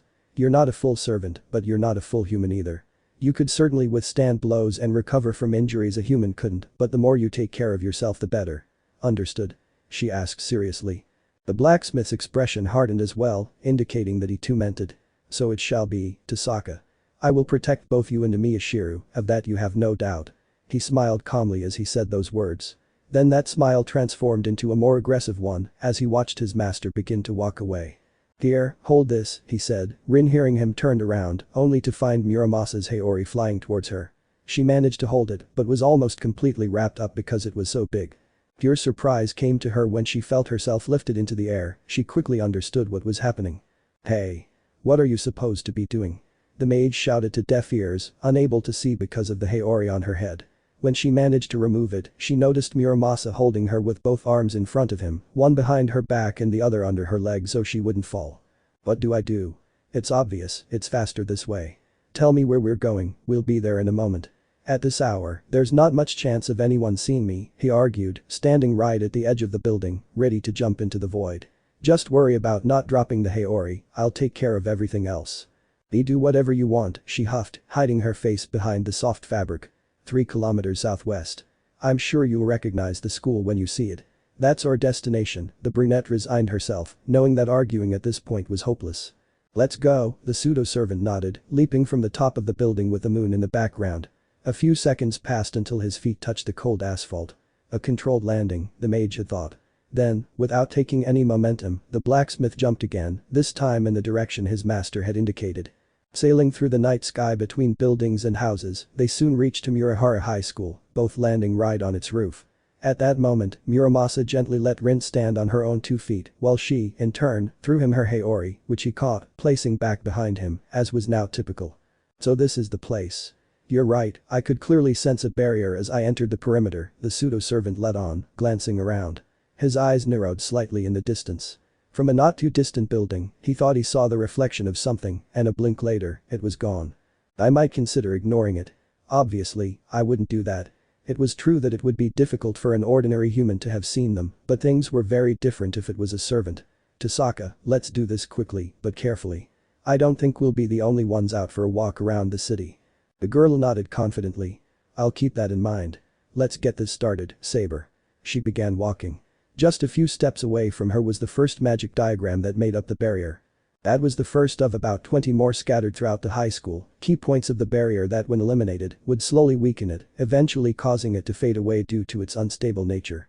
After 20, Rin Tasaka was still searching, certain there couldn't be many left. She could feel the barrier reaching its limit. Step by step, she was escorted by Saber, going from one place to another, the latter occasionally helping her with some that weren't so easy to access. At that moment, the mage was heading toward a small monopulse. It must have been the last point that still had the barrier active, even if only just. A calm step, not rushing to reach his destination, since he knew it was only a matter of time before he achieved what he was going to do in that place. At that moment, master and servant were walking quietly on the second floor of the school, along the long corridor with a clear view to the outside. The sports court was clearly visible, as was the vegetation and even buildings in the distance. The footsteps echoed with a hollow sound in a completely silent environment, only small nocturnal animals could be heard in the background and in the distance. It all seemed familiar to Saber, as if she had been in that place before, of course, because she had, and many times before. Miyashiro must have walked those corridors as many times as she could imagine. He let out a calm smile at those thoughts. The moon softly illuminated the landscape, the hallway taking on a different air under such mystical light. Rin continued walking until she stopped hearing her companion's footsteps following her.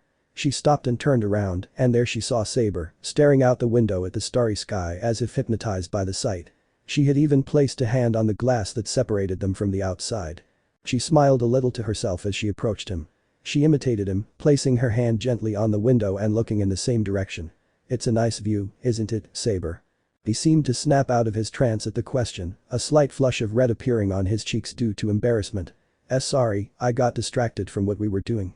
It won't happen again. Let's get back to work, Tasaka, he said quickly. Rin laughed a little more and he just looked away. I must see. So you have that side too. Apparently, my grumpy old servant is much softer than I thought, she teased, trying to tug at the blacksmith. She seemed to do so for a moment as he seemed about to protest. But she didn't do so when he looked out the window again, this time with a different expression. Much more stern and serious. She thought he'd gotten angry. Hey, it's not that bad, just relax. Asaka, get down. Muramasa yelled suddenly, creating a sword in his right hand and placing it between the brunette's head and the window. A loud echoing sound echoed just milliseconds later. That must be it. A shot. The window shattered and the bullet hit the sword Saber had created at extraordinary speed. The blacksmith thought he had succeeded. A simple bullet shouldn't be able to break one of his swords. Shock came over him when the sword in his hands was reduced to pieces. How was that possible? A magic bullet. At least the sword had served to deflect the projectile, but not enough to prevent the bullet from hitting his master's leg at the thigh. Rin felt the bullet pass completely through her leg and continue on, reaching the wall and violently embedding itself, blood spurting out of it as well. She stifled a scream from the pain and fell to the ground. Asaka. TCH, damn it. Saber shouted, throwing herself as fast as she could towards her to avoid her head hitting the ground. Another shot passed very close to her face, but he was faster and managed to hold on to his master. Rolling on the ground, he carefully managed to avoid injuring her further and take cover. Damn, it hurts a lot, the mage laughed with great pain, the laughter turned into wanting to vomit due to the immense pain of feeling how she now had a hole in her leg. Don't talk, stay still. I'm going to make a tourniquet. Use healing magic on yourself now. We have to move from here. We're easy targets for whatever's hunting us out there, he said, tearing off a piece of his haori and holding it towards his master's injured leg. It's going to hurt. I know, just do it. As soon as the green light was given, Saber wrapped the cloth around Rin's thigh and tightened it quite a bit. Rin held back a scream, gritting her teeth as hard as she could to avoid it. Then, as best she could, she began to self-treat the affected area with magic. I'm sorry. It's my fault, I should have been faster, I should have seen it coming, sighed the pseudo-servant disappointedly leaning against the wall next to his master. Rin was annoyed by that. You idiot. Do you think it's time to blame yourself? Don't be ridiculous. First, it's not your fault. If you hadn't done that, the hole would have been in my damn head.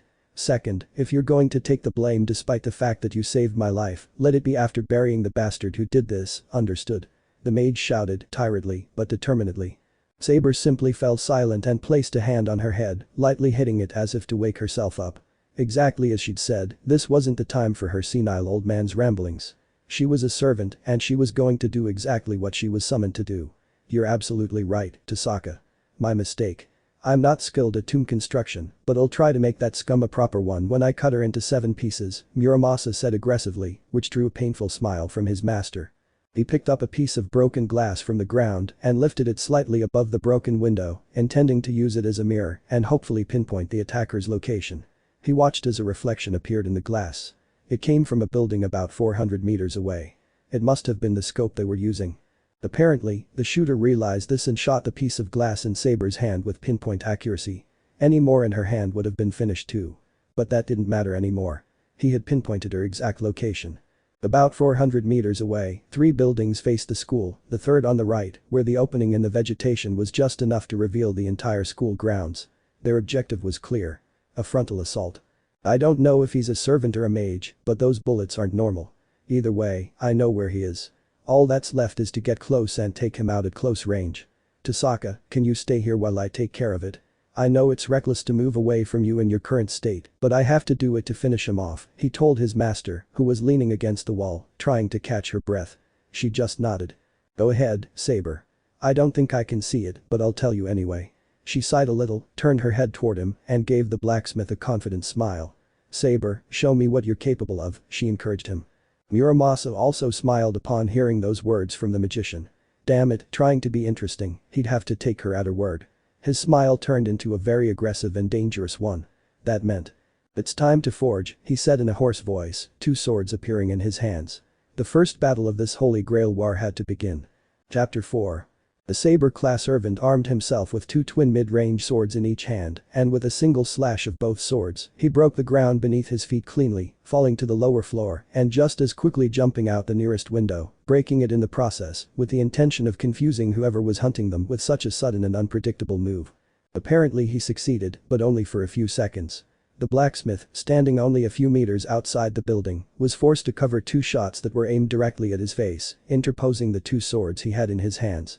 As had happened before, his creations were reduced to useless pieces of metal at the expense of deflecting projectiles, so he didn't think twice and quickly created 2 more swords and placed them in front of him as he raced at full speed towards the forest with the intention of crossing it and reaching the building where the shooter should be.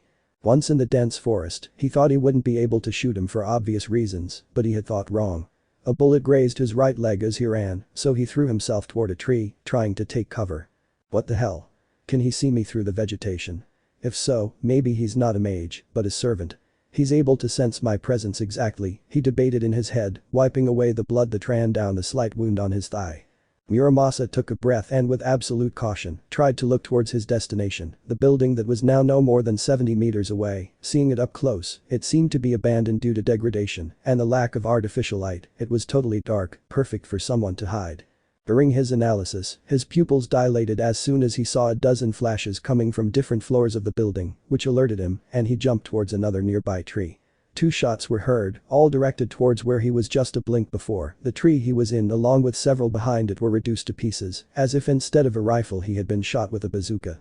The red-haired man sighed at this, a bead of sweat running down his forehead. I'm at his mercy. He can see me clearly, and he's more than one enemy. If it were a servant at this distance, I should be able to sense his presence, but I can't. Unless it's an assassin, but then that means he's not working alone. I don't doubt there could be more hiding out there, he thought, leaning back against the cold wood, waiting for the slightest noise before changing position. He was well aware that everyone was aiming for him. He was sure those bullets could hurt any servant, especially one like him.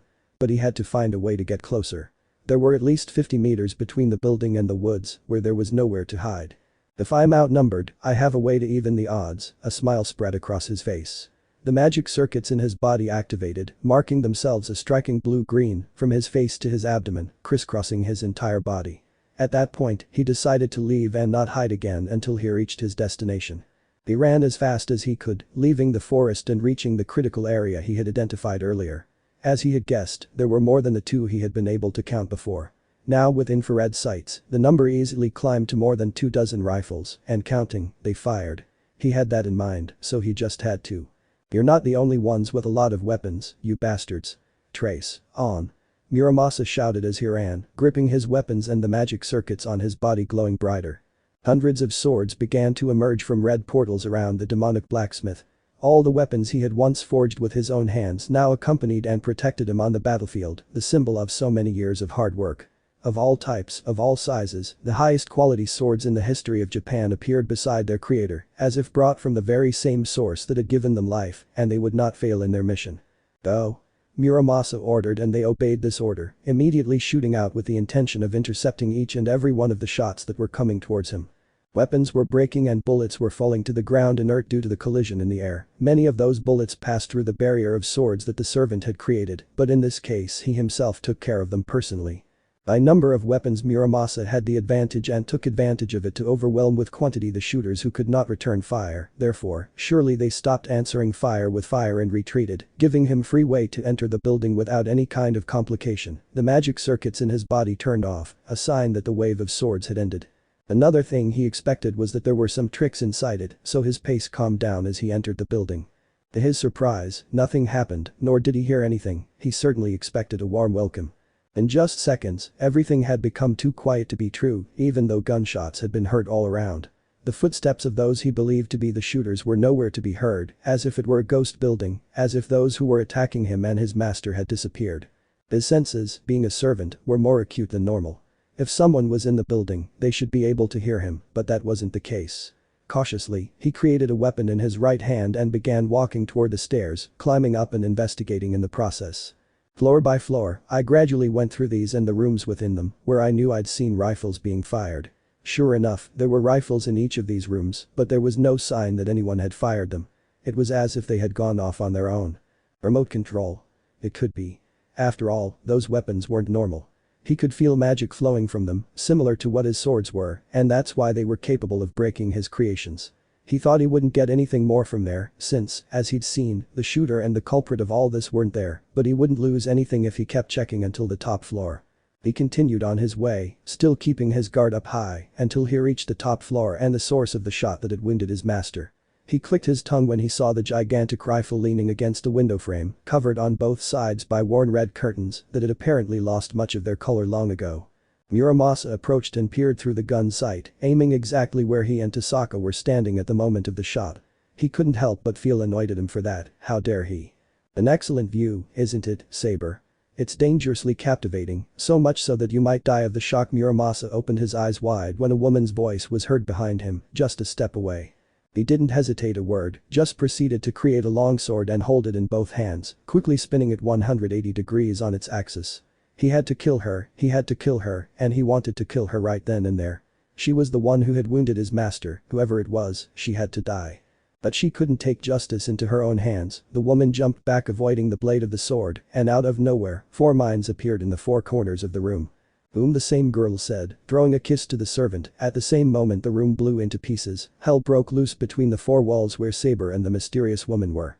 Muramasa wasted no time jumping out the window, avoiding the flames and landing a few floors below. With a completely serious expression, he stood upright and looked up at the top of the building. There he saw the woman, looking down at him with a malicious smile. Long pink hair with golden eyes. A look of total elegance, more than a queen, she seemed as if a goddess herself had descended from the heavens. A pair of feline ears emerged from the top of her head, and in the middle was what appeared to be a crown. Her short dress accentuated her cleavage and elegant long sleeves, accompanied by pink gloves covering her hands. Gold-like details decorated her entire dress. A large pink train waved from side to side behind her. The biggest and strangest feature of this one, aside from the fact that it was floating in the air, was that pink weapons were also floating behind it in a perfect circle. Shotguns, assault rifles, sniper rifles, pistols, rocket launchers, it had everything.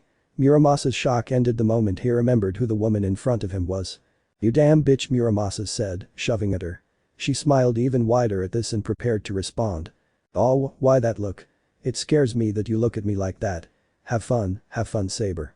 It's nothing personal, this is just business, although I can't deny that it's fun, a job worth taking," she said complacently. She was being totally honest in what she said, and that apparently didn't sit well with the servant, which made her smile even more. "Fun? Was punching a hole in my master's leg fun? You're going to pay dearly for what you did. Blame your business for it," he warned sternly, preparing for the fight. "Pay dearly? Never. That's an offer I can't accept under any circumstances, although not paying is also unacceptable. I'd love to sit down and talk business with you quietly, but that's clearly not possible." She sighed in pain at this. They might have been mortal enemies, but business was business. "We could sit down and talk about how deep you want your grave to be, assassin. Maybe we can come to an agreement then," Saber explained, both disagreeing with the proposal. Strangely, that restored the flying servant's sense of humor. "In your case, NFF Services medical insurance will take care of it, but thank you for your useless and unnecessary concern. In fact, I think you should be proactive and do your own thing. A tip from a competent secretary, death can be very expensive these days," the woman on her flight joked happily with a smile and a playful voice. "With a little game like this, I won't be breaking the contract with my master, I would never do that," Koinskaya thought from above with some seriousness, a seriousness that came and went, returning to her previous expression of tranquility and sufficiency. "This Hexy secretary will be freeing up some space in her schedule, so I'll be happy to waste some of my precious time with you, Saber. It will be my pleasure, so please try not to die too quickly." She winked at the blacksmith, at which point the floating weapons behind her immediately pointed downwards, and with a snap of her fingers, many more appeared around her. Every kind of firearm imaginable was in her possession, and she was the master and mistress of them. The very embodiment of all man-made firearms, that was Koinskaya, nicknamed the goddess of guns and murder. "Do you think you have enough weapons?" Muramasa asked, watching the number of weapons increase behind the woman. He sighed a little heavily, the temperature began to rise around him. "Just asking something like that is insulting, dear. I won't be like you, and I'll assume you do. So I hope it's a nice show, Saber," he joked, with a slight movement of his hands. All those weapons pointed directly at the servant, waiting only for the order to fire all at once. Muramasa looked over her shoulder in the direction of the high school. The forest prevented direct visual contact with the structure, but through the master-servant connection, she knew the brunette was still recovering there. If she was going to fight, she was going to do it seriously and try to finish Assassin off as quickly as she could. The risk was that another servant would arrive at the scene due to the commotion. He didn't want that and would try to avoid it by resolving the matter quickly, but if another servant did arrive at the scene, things wouldn't change in the slightest. He would finish off any servant that crossed his path, without fail. That's right. I have plenty of weapons in stock, each and every one of them made by my own hands. But, pay attention to this, he slowly brought his hand to the sword at his waist. For the first time since he was summoned, he took hold of its hilt and slowly drew it out. The sword denoted a suffocating aura, while the blacksmith's face hardened. He was really going to be serious about this. Taking out that sword was what more than demonstrated it. Ryujinjiri Muramasa. His finest and most dangerous creation, a cursed sword that only the greatest swordsman in history could wield, capable of slicing through demons and divine beings. But despite considering it his greatest weapon, it remained imperfect, incapable of severing anyone's destiny, but only their cause. Its handling was so complex that if not done correctly, it would not only harm the target but also the user, severely injuring or even killing them. The very definition of a double-edged sword. Heavy, rigid, and far from comfortable, but being cut squarely by it meant doom for its enemies. Saber completely changed his stance, lowering his center of gravity, standing on guard, and holding his demonic sword tightly in both hands. Magic circuits reappeared in his body in an instant. He took 3 deep breaths, then his eyes sharpened toward his opponent. He was fully prepared to begin. Which weapon was stronger? Guns or swords? Surely, for a normal person and in a normal situation, that would be an easy question to answer. But this wasn't a normal situation, with normal weapons, nor with normal people. These were servants, beings beyond logic, summoned to kill one another, possessing a strength any human would dream of possessing. And right now, a battle that would answer the question posed above was about to begin, with the greatest exponents of the same standing face to face in a fight, to the death. Let me know in the comments below if you guys want the next part. Also check out my other video that has been shown in left. Thank you for watching. If you enjoyed this video please like and share this video. And have a fantastic day. Bye.